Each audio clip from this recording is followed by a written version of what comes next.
ভোরের সূর্য উঠছে শিকাগোর আকাশচুম্বী অট্টালিকার পাশেই, আর সেই আলোয় সমুদ্র তীর জুড়ে হাজারো মানুষের ভিড়, সবাই একসাথে শরীর চর্চায় ব্যস্ত। কেউ করছেন প্ল্যাঙ্ক, কেউ লেগ স্ট্রেচ, কেউ আবার চোখ বন্ধ করে শ্বাস প্রশ্বাসের ব্যায়ামে ডুবে আছেন। এ যেন সৈকতের বালিতে গড়ে ওঠা বিশাল এক খোলা আকাশের জিম। এই আয়োজনের নাম রাইস পিলাটেস ক্লাব।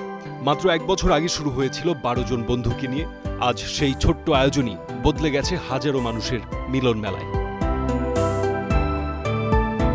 এই উদ্যোগের পেছনে আছেন মাত্র 25 বছরের তরুণী অলিভিয়া সান্তেলি। তিনি বিশ্বাস করেন শরীরচর্চা শুধু শরীরকে সুস্থ রাখে না, বরং মনকেও শান্ত করে।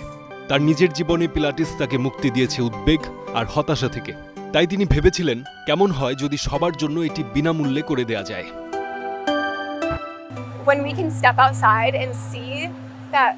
লক্ষ্য শুধু শরীর চর্চা নয়, বরং মানুষকে একসাথে আনা, নতুন বন্ধু তৈরি করা আর ভোরের সূর্যের সাথে একটু ভালো লাগা খুঁজে পাওয়া।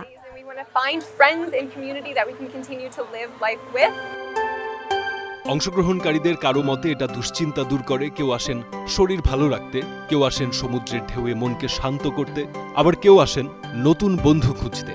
ধীরে ধীরে এই ভোরবেলার শরীরচর্চা হয়ে উঠেছে এক ধরনের কমিউনিটি, যা শহরের একাকী মানুষদের একসাথে বাঁচার আনন্দ দিচ্ছে। ফারদিন খান, স্টার নিউজ।